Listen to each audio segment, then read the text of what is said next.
계속해서 오후 예배 시간에 예배의 본질, 신령과 진정의 예배, 그리고 예배의 정신, 그것은 바로 부복과 섬김이라고 말씀드렸는데, 요소를 이제 하나하나 우리가 살피고 있습니다. 말씀, 또 기도의 요소, 또 찬송의 요소, 신앙 고백의 요소를 지난주까지 말씀드렸고, 오늘은 헌금의 요소에 대하여 강론하는 중에 이제 말씀의 은혜가 더하시기를 바랍니다. 오늘날 우리 예배에서 이 헌금의 요소를 빼놓을 수가 없습니다. 왜냐하면 하나님께 드리는 신령과 진리의 예배를 말하면서 헌금이 나타내는 그 정신을 빼놓을 수가 없기 때문입니다. 성경에 이 헌금이라고 하는 단어 자체는 다양하게 표현이 되고 있습니다. 오늘 본문에도 연보라고 하는 말이 나옵니다. 연보라고 하는 것은 어떤 영어 성경에 보면 alms giving, 이렇게 구제 헌금으로 표현을 하고 있기도 하고, 일반적으로 헌금 그러면 offering이라고 하는 이 구약 시대의 제사를 이제 생각을 해가지고 그렇게 하기도 하고, 혹은 우리가 하나님 앞에 드린다는 의미의 giving이라는 단어를 쓰기도 하고요. 또는 어떤 경우에는 영미권에서 예배 순서를 보면 컬렉션이라는 시간을 이제 단어를 표시되어 있기도 합니다. 근데 이 컬렉션이라고 하는 것은 모금에 해당되는 거잖아요. 인간의 편에서의 모습을 이야기한 거고, 하나님께 드린다고 하는 의미에서는 오퍼링이라는 단어가 일반적으로 많이 쓰입니다. 그래서 오늘 본문을 통해서 이 헌금은 1차적으로 누구에게 드리는 것인지를 먼저 살피고, 헌금의 목적이 무엇인지를 살피는 것을 오늘 말씀드리려고 합니다. 먼저 헌금은 누구에게 드리는 것일까요? 한번 답변해 보시죠. 헌금은 누구에게 드리는 걸까요? 하나님께 드린다고 말씀을 하셨습니다. 과연 그럴까요? 이제 과연 그런지, 그런 측면도 있고 또 그렇지 않은 측면도 있습니다. 그것을 제가 오늘 말씀을 드리려고 합니다. 여러분, 오늘 본문에 보면은요, 우리가 하나님께 드린다고 그러는데, 주일학교 아이들이, 장로님들이 이제 헌금을 계수하는데 돈이다 그러고 막 돈 막 세고 있잖아요. 그러니까 이 돈은 누가 가져가요? 하나님께 가져간다고. 그러니까 하나님께 가져간다고. 하나님이 돈이 필요하신 분이세요? 결국은 이거 누가 가져가요? 교회 모든 필요에 쓰고, 사역자들이 또 생활비로 가져가고 막 그러잖아요. 그러니까 하나님께 드린다고 해놓고 목사님이 다 가져가네? 이렇게 이제 생각할 수도 있는 문제죠. 그래서 이 부분을 좀 우리가 분명히 할 필요가 있습니다. 오늘 우리가 읽었던 3절 말씀도 보시면, 내가 이를 때 너희가 인정한 사람에게 편지를 주어 너희 은혜를 예루살렘으로 가지고 가게 하라. 너희 은혜, 여기 은혜라고 하는 것이 바로 헌금을 얘기하는 것입니다. 그것을 예루살렘으로 가지고 가게 하라, 이렇게 얘기를 하기도 하고요. 오늘 본문에도 보면 성도를 위한 1절에 보면 성도를 위한 연보, 그러니까 하나님께 드리는 게 아니라 성도를 위한 것이라고 분명히 말씀하고 있습니다.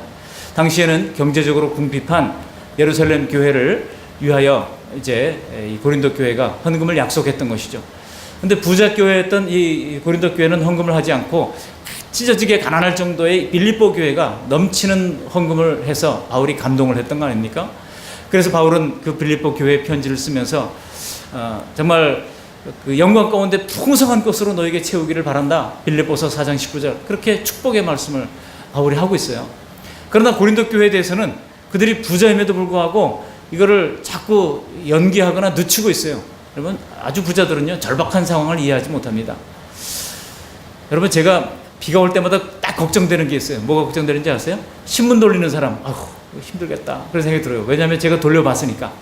비 오는 날은요, 1시간 반 일찍 출근해야 돼요. 그러니까 새벽 3시는 가야 돼요. 그럼 가서 뭘 해요? 이 비닐봉지 다 집어넣는 걸 해야 돼요. 비 안 오는 날은 그냥 쉬고 그냥 가서 돌리면 되는데, 비가 오는 날은요, 그러니까 시간이 훨씬 더 많이 걸리는 것을 볼 수가 있습니다. 그러니까 저는 그걸 해봤으니까, 잠깐이라도 해봤으니까 비만 오면 그 사람들의 입장에 생각이 되는 거예요. 요즘은 다 자동차로 이제 그런 거 신문도 돌리고 있습니다만, 옛날에는 다 저는 자전거 타고 막 돌렸어요. 그러다가 비 올 때 자전거 타고 한번 넘어져 보세요. 그러면 이게 빗물인가 눈물인가 그런 생각이 이제 듭니다. 그러고도 또 때가 됐는데 봉급을 안 주면은요, 아주 그냥 그 야박한 그 사장에 대해서 지국장이죠, 그때 당시 지국장에 대해서 마음이 막 상하는 거예요.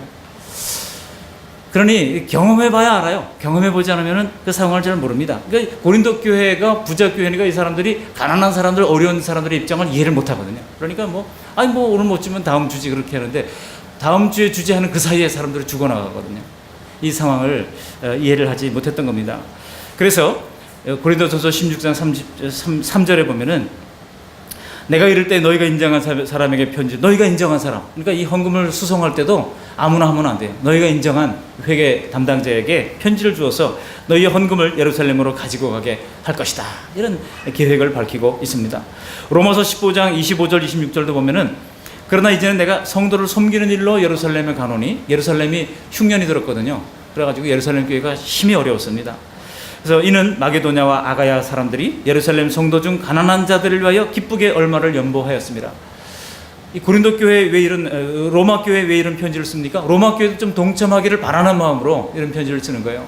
그 가난한, 여기 보면은 이제 로마서 15장 25절에 마게도냐 사람이라고 그랬는데, 마게도냐라고 하는 지역의 대표적인 도시가 빌립보예요. 마게도냐라고 하면 빌립보 교회를 얘기하는구나. 아가야라고 하는 지역의 대표적인 도시가 고린도예요. 아가야 사람 그러면 고린도 교회를 이야기하고 있는 겁니다. 그러니까 이렇게 빌립보 교회와 고린도 교회가 헌금을 했는데, 로마 교회인 너희들도, 로마 교회는 또 상당히 부유한 교회 중에 하나가 됩니다. 나중에. 그래서 이제 나중에는 물론 기독교 역사에서 중심 교회로 성장하게 되는데요. 너희들도 좀 예루살렘의 어려운 형편을 알고 같이 좀 동참해줬으면 좋겠다, 그런 편지를 쓰고 있는 것입니다. 그러니까 이런 바울의 편지를 종합해 보면은요, 헌금의 대상이 사람이라고 하는 사실을 알 수가 있습니다. 근데 이게 헌금을 사람을 위해서 한다 그러면 사람들이 대개 두 가지 반응을 보여요. 먼저 헌금은 무조건 하나님께 드리는 것이라고 생각했던 분들은 약간 불편함을 느낍니다. 또 헌금의 실제 용도에 집중했던 사람들은 이 헌금 역시 교회의 수입 창구로서 결국 모든 사람을 위해서 쓰이는 것이라고 생각을 합니다. 그러면서 이런 분들은 하나님께 바친다고 하는 표현을 쓰는 것에 거부감을 느낍니다. 결국 사람이 쓰자는 건데 자꾸 하나님께 바친다, 헌금 늘리기 위한 이 교묘한 표장 아니냐, 이렇게 생각을 하면서 성도를 위하는 연보라고 하는 표현을 아주 당연하게 이제 생각을 하는 것이죠. 그러나 우리는 전체적인 그림을 보면서 이것을 볼 필요가 있습니다. 이것은 양자택일의 사안이 아닙니다. 근본적으로 헌금은 하나님께 바치는 것이 맞습니다. 그렇지만 실제로는 인간을 위해서 사용되기 때문에 우리가 이 사실을 둘 다 이제 받을 수가 있는 것입니다. 여러분, 이와 관련해서 사도 바울이 빌립보 교회에 이렇게 편지를 썼어요. 빌립보서 4장 18절 말씀 보시면, 내게는 모든 것이 있고 또 풍부한지라 에바브로디도 편에 너희가 준 것을 받음으로 내가 풍족하니라고 말합니다. 그러니까 빌립보 교인들이 그들이 바울 사역을 위해서 헌금을 모았어요. 헌금을 모았는데 그걸 누구 편에 전달을 했는가 하면은 에바브로디도라는 사람을 통해서 전달을 했어요. 그러니까 바울이 편지를 쓰면서 에바브로디도 편에 너희들이 헌금한 것을 가지고 내가 받으니 너무나 감사하다, 풍족하다, 이렇게 하면서 이제 유명한 그 빌립보서 4장 19절에 그 축복을 하게 되는 것입니다. 그러니까 기본적으로는 바울이 얘기하기를 이것이 하나님을 기쁘시게 하는 것이라고 얘기하고 있어요. 이는 받으실 만한 향기로운 제물이요 또 하나님을 기쁘시게 하는 것이라. 하나님을 기쁘시게 하는 것이고 하나님께 드리는 향기로운 제물이 된다는 것입니다. 빌립보 교인들의 헌물을 통해서 사실은 이것이 사람을 위해서 쓴 것이지만은 하나님께 바쳐졌다고 바울이 성경을 통해서 표현하고 있는 것입니다. 그러나 그 실제적인 수혜자는 누구예요? 바로 인간 바울이었다는 것입니다. 이 헌물은 바울에 대한 사랑의 표시로서 빌립보서 4장 14절에 따르면은 바울의 괴로움에 함께 참여한 것이라고 바울이 표현하고 있어요. 바울이 선교 사역하면서 먹지도 못하고 자지도 못하고 때로는 강도의 위험과 때로는 강의 위험과 때로는 광야의 위험과 때로는 유대인의 위험과 때로는 이방인의 위험을 당하면서 그가 복음을 증거했습니다. 밤낮 수고하고 자지 못하고 먹지 못하고 하는 일들을 많이 겪었습니다. 저도 이 가난한 캠퍼스 선교단체 간사 생활을 17년 동안 하면서요, 정말 어떤 때는 그냥 뭐 좋은 호텔에서 묵기도 했었습니다만 어떤 때는 정말 스티로폴 위에서, 공사판 스티로폴 위에서 잠을 자야 하는 그런 때도 있었어요. 그러면 참 다양한 걸 경험하게 하신다, 그런 생각을 했던 적이 있습니다. 근데 너희들이 그 헌금이 내 괴로움에 함께 참여하는 것이라고 바울이 이제 칭찬을 하고 있는 것을 볼 수가 있습니다. 그러면서 뭐라고 그래요? 빌립보서 4장 14절에 그러나 너희가 내 괴로움에 함께 참여하였으니 잘하였도다 그래요. 잘하였도다. 그러니까 교인들이 하나님께 드리는 헌금, 그리고 그것이 선교 사역에 사용되는 것, 이것을 잘하였다고 칭찬하고 있다는 겁니다. 바로 여기서 우리는 헌금의 목적이 무엇인지를 정리할 수 있습니다. 정리하자면 두말할 것 없이 헌금의 목적은 하나님 사랑, 이웃 사랑이라고 할 수 있습니다. 하나님이 뭐 헌금을 필요로 하는 분이 아니잖아요. 그렇지만은 율법의 정신이 그거 아닙니까? 하나님 사랑, 사람 사랑. 그래서 하나님을 사랑하고 하나님을 사랑하되 목숨을 다하고 마음을 다하고 뜻을 다해 하나님을 사랑하라 그랬고 또 이와 같으니 내 이웃을 뭐처럼 사랑하라고요? 네? 내 이웃을 내 몸처럼 사랑하라. 기독교는 몸을 긍정하는 유일한 종교입니다. 이제 몸을 우리가 아껴야 됩니다. 몸을 잘 관리하십시오. 건강도 적절한 운동, 적절한 음식, 적절한 휴식 이런 것을 통해서 우리 몸을 잘 관리하는 것이 마땅한 일입니다. 왜냐하면 내 몸처럼 내 몸도 사랑하지 못하는 사람이 어떻게 이웃을 사랑할 수가 있겠습니까? 그래서 우리 몸을 잘 관리하는 것이 굉장히 중요합니다. 그래서 이웃을 사랑하되 내 몸처럼 사랑하라고 주님께서 말씀하고 있는 것입니다.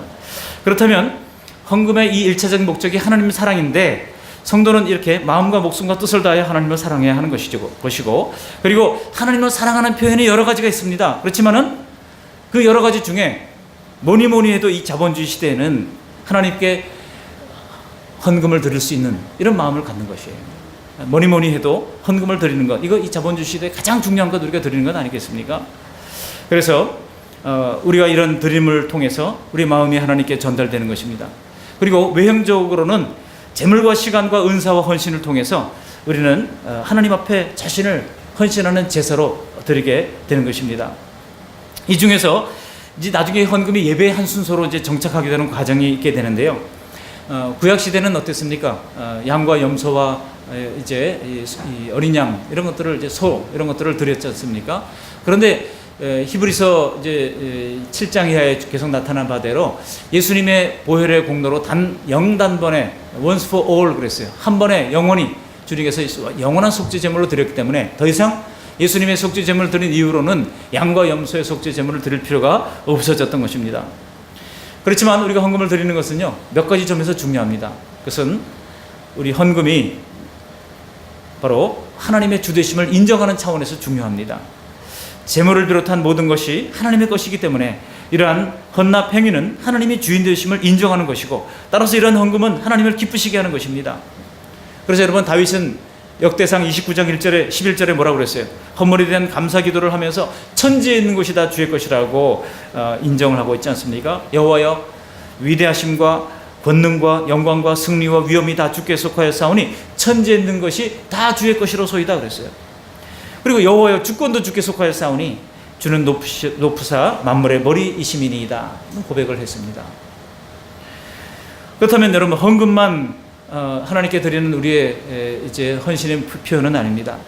우리가 하나님 앞에 이제 하나님 사랑의 표현은 헌금뿐만 아니라 하나님의 너그러우심을 인정하는 것이기 때문에 또 이런 드림을 기쁨으로 감사해야 하는 것입니다. 하나님께서 자신의 것을 우리에게 주셨잖아요. 하나님 자신의 것, 재물을 주셨고 그 외 여러 가지 것들을 우리에게 주셨습니다. 그리고 이것을 누리도록 하시기 때문에 우리가 받은 재물 중 일부를 하나님 앞에 드림으로써 하나님의 너그러우심, 하나님이 참 인자하신 분이고 하나님 참 너그러우신 분이다라고 하는 것을 인정해 드릴 때 그것이 하나님을 기쁘시게 할 수가 있다는 것입니다. 사도 바울은 디모데전서 6장 17절에 디모데로 하여금 부유한 신자들에게 권면할 것을 가르치면서 실은 우리 하나님이 오직 우리에게 모든 것을 후히 주사 누리게 하시는 분이라고 기록을 하고 있습니다. 비록 우리의 헌금이 하나님의 주되심과 너그러우심을 인정함으로써 하나님을 기쁘시게 하기 위한 것이라 할지라도 그렇다고 여러분 하나님께서 인간으로부터 드리는 이 헌물을 하나님께서 다 받아가십니까? 인간식의 유익을 얻기 위한 그런 헌금을 받아가시는 분은 아닙니다. 하나님이 헌금을 직접 취하시는 분이 아니라는 얘기예요. 왜 그렇습니까? 시편 50편 9절 이하에 보면 당시 백성들이 드리는 이 숫소와 어린 양 또 순염소 이런 것들에 대한 제사를 드릴 때 이런 말씀이 나옵니다. 시편 50편 9절 이하에 내가 내 집에서 숫소나 내 우리에서 순염소를 가져가지 아니하리니 이는 삼림의 짐승과 또 뭇산의 가축이 다 내 것임이며 산의 모든 새들도 내가 아는 것이며 들의 짐승도 내 것이미로되 내가 가령 주려도 내게 이르지 아니할 것은 세계와 거기에 충만한 것이 내 것이미로다. 내가 숫소의 고기를 먹으며 염소의 피를 마시겠느냐? 그런 말씀을 하세요. 내가 헌금을 막 드리는 것이 내가 마음을 받겠는데 내가 뭐 그게 필요해서 그거를 드리라고 하겠느냐? 그런 얘기입니다. 하나님은 셀프 서피션트한 하나님이에요. 자기 충족적 하나님이에요. 모든 것을 다 충분히 갖고 계신 하나님이기 때문에 우리가 드린 헌물을 우리가 마음은 하나님께 바치는 것이로되 쓰는 것은 결국 인간의 유익을 위해서 쓰게 된다는 거예요. 교회의 유익을 위해서 쓰게 된다는 것입니다. 또한 하나님이 재물을 취하지 않는 것은요, 하나님의 영이기 때문에 그래요. 하나님은 우리처럼 육신을 가진 분이 아니잖아요. 육신을 가지고 있으면 당장 먹어야 살죠. 또 적절한 휴식도 취해야 되죠. 모든 것을 이제 이동하려면 자동차도 있어야 되고, 모든 것이 필요하잖아요. 그죠? 주일 예배 그래도 강단에 서려면은 그래서 약간 구별된, 제가 이 옷은 지금 여기 나올 때만 입어요. 주일날 여기만. 특별한 일 안 하면 잘 안 입어요. 그래서 딱 이제 넣어놨다가 주일날만 꺼내 입는 옷이에요. 새벽 기도 때 입는 옷, 수요예배 때 입는 옷 따로따로 만들어 놨어요. 그거만 지금 입고 있어요. 또 낡으면 또 바꿔야죠. 낡으면 뭐 여기 아저씨가 가평 여기 어디에요? 앞에 있는 아저씨 잘 해주니까 그래서 언제든지 오라고. 그래서 아주 할인을 많이 해주니까 이제 합니다만 또 구별된 모습으로 있어야 되죠. 이 필요가 있잖아요. 근데 하나님은 그럴 필요가 없어요. 하나님은 모든 것이 충족하신 분이고 영으로 존재하는 분인데 육으로 존재하시는 분이 아니라고 하는 것입니다. 그래서 우리가 헌금을 바칠 때 하나님께서는 우리 자신을 제물로 받으시지 이런 물건을 받는 분이, 또 헌금을 받는 분이, 돈을 받는 분이 아니라고 하는 것입니다. 그렇지만 우리는 헌금을 통해서 하나님이 원하시는 우리의 마음을 드릴 수가 있습니다. 그래서 로마서 12장 1절에 그러므로 형제들아 내가 하나님의 모든 자비하심으로 너희를 권하노니 너희 몸을 하나님이 기뻐하시는 거룩한 산 제물로 드리라고 했어요. 과거의 제물은 죽은 양을, 죽은 소를 죽여서 드렸지만은 우리 자신이 이제 살아있는 존재이기 때문에 우리 자신을 하나님 앞에 산 제물로 드리라고 말씀하고 있는 것입니다. 그러면서 뭐라고 그래요? 이는 너희가 드릴 무슨 예배니라? 영적 예배니라고 했어요. 이는 너희가 드릴 영적 예배래요. 이거는 뭐 이제 죽은 양의 예배가 아니라 영적 예배라고 말씀하고 있습니다. 히브리서 13장 16절에도 다양한 제사가 있음을 얘기를 하면서 오직 선을 행함과 서로 나누어 주기를 잊지 말라. 하나님은 이 같은 제사를 기뻐하시느니라. 오늘 오전에도 우리가 말씀 배웠습니다만 우리가 나눔과 봉사를 하는 것, 이것도 하나님이 받으시는 제사라고 하는 거예요. 그런가 하면은 우리가 찬양의 제사를 하나님께서 받으신다고 말씀하지 않습니까? 오 찬양 우리가 은혜 받았잖아요. 그것도 하나님 앞에 드리는 우리의 제사가 된다는 것입니다. 이 모든 것들이 하나님께 드리는, 하나님께서 받으시는, 하나님이 받으시는 그런 이제 하나님 사랑의 표현이라고 하는 것입니다. 두 번째로 이 헌금의 2차적 목적은 바로 이웃 사랑인데요. 그렇다면 헌금 자체는 결국 인간을 위하여 사용된다고 할 수가 있는데 성도는 자신과 또 이웃, 이것은 이웃이라고 하는 것은 신자들만을 대상으로 하는 것은 아닙니다. 믿는 사람이든 믿지 않는 사람이든 모두를 포함하는 이웃에게 우리의 사랑을 나타내고 관심을 표현해야 하는 것이 맞습니다. 근본적으로 이것은 마음의 문제이기도 하지만 재물과 시간과 은사를 나눔으로써 구체화될 수 있는 것입니다. 그래서 요한일서 3장 17절 이하에 보면 누가 이 세상의 재물을 가지고 형제의 궁핍함을 보고도 도와줄 마음을 닫으면 하나님의 사랑이 어찌 그 속에 거하겠느냐. 자녀들아 우리가 말과 혀로만 사랑하지 말고 행함과 진실함으로 하자 그랬어요. 말과 혀로만 사랑하는 것은 행함과 진실함으로 사랑하는 것이 아니라 이것은 정말 이제 그야말로 우리 야고보서에서 얘기하는 것처럼 거짓 사랑이고 거짓 믿음이라고 하는 것입니다. 하나님의 자기 충족적 속성에 비추어 볼 때 하나님은 헌금이나 재물을 필요로 하지 않지만 인간은 상호 의존적이기 때문에 반드시 누군가의 도움을 필요로 하는 존재라고 하는 것입니다. 정리하자면 하나님은 영적 존재이지만은 우리가 드리는 그 모든 것을 하나님께서 기쁘게 그 마음을 받으십니다. 그리고 실제로 사용되는 것은 이웃사랑을 통해서 표현된다고 하는 것입니다. 그렇다면 여러분, 이 헌금이 구체적으로 어디에 사용되었을까요? 여러분, 구약시대에는요 이렇게 드리는 이런 연보는 두 가지 차원에서 사용되어졌습니다. 첫 번째로는 고아와 과부와 나그네들을 위하여 재정적 어려움을 겪는 그들을 위하여 사용되어졌다는 것입니다.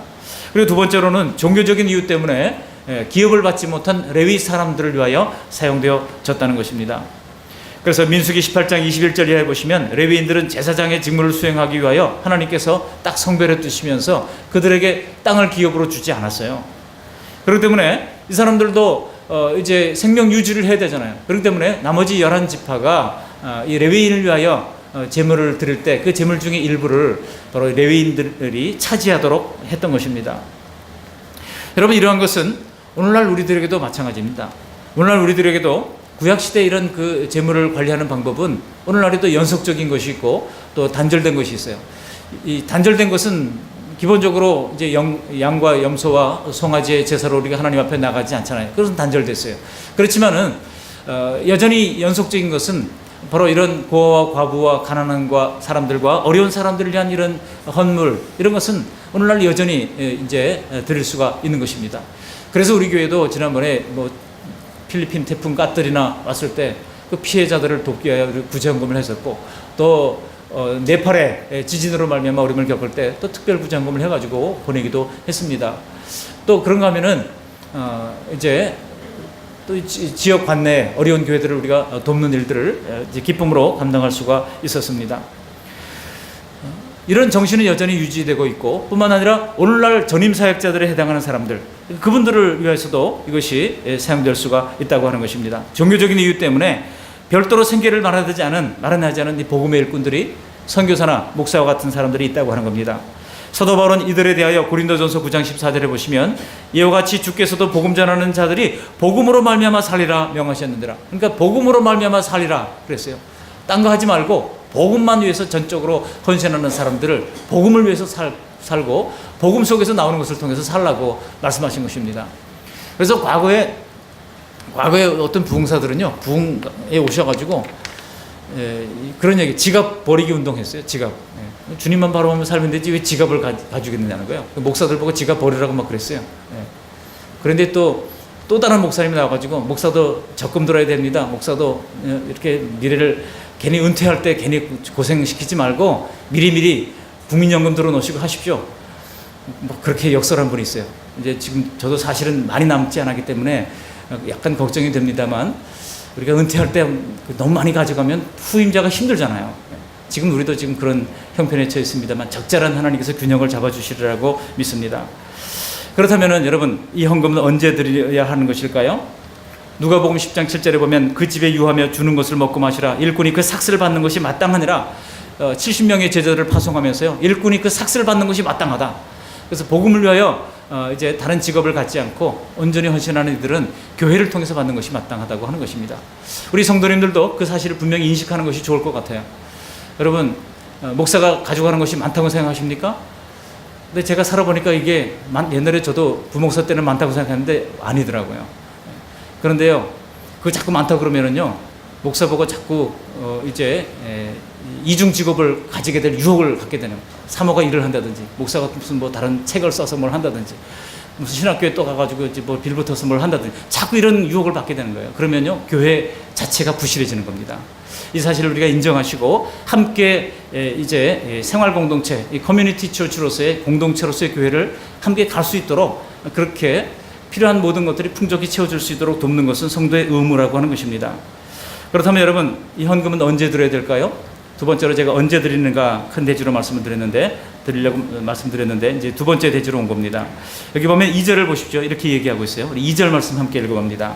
매주 첫날에 너희 각 사람이 수입에 따라 모아두어서 내가 갈 때 연보를 하지 않게 하라. 여기 보면 매주일 첫날에 라고 말씀하고 있습니다. 사도행전 20장 7절을 보면 매주일 첫날을 안식 후 첫날이라고 쓰고 있습니다. 요한계시록 1장 10절에 보면 주의 날이라고 얘기하고 있어요. 한결같이 여기 명기된 이런 날들은 다 오늘날 주일입니다. 오늘날 일요일에 해당하는 주일이라고 할 수 있습니다. 그러면 왜 하필 주일에 헌금을 하도록 했을까요? 이것은 초대교회가 매주 첫날에 예배를 드리러 모였다는 거예요. 그래가지고 기독교 공동체는 탄생부터 주일에 모인 거예요. 그래가지고 이제는 구약시대처럼 제7일 토요일 날 모이는 것이 아니라 주일에 모이는, 그래서 한 주의 첫날, 여러분 정상적인 달력이라고 그러면은 그 달력의 첫 번째 이제 날이 빨간 날씨가 이제 있는 주일 날부터 시작해가지고 한 주가 시작되는 겁니다. 한 주의 시작이 월요일이 아니에요. 주일부터 한 주의 시작이 되는 거예요. 가끔 어떤 사람들이 그 달력을 거꾸로 해놓는 사람들이, 불신앙적인 사람들이 그렇게 만들어 놓기도 합니다만, 대다수 보통 일반 달력은 이 주일이 첫날로 되어 있습니다. 그래서 매주 첫날에 예배를 드려 모일 때마다 헌금을 준비해서 드리도록 했던 것입니다. 구약시대 하나님께서는 백성들에게 번제와 화목제와 소제와 속죄제와 속건제를 하도록 명령을 했고, 이러한 제사는 소와 양과 염소와 송아지를 드리도록 했고, 때로는 곡물을 바치기도 했습니다. 구약의 제사는 주로 속죄를 위한 목적으로 드려졌지만은 때로는 감사와 헌신의 제사도 있었어요. 신약시대의 제사는 구약의 연속적인 측면에서는 이런 감사의 제사는 여전히 지금도 유효합니다. 감사로 하나님 앞에 예물을 드리는 것.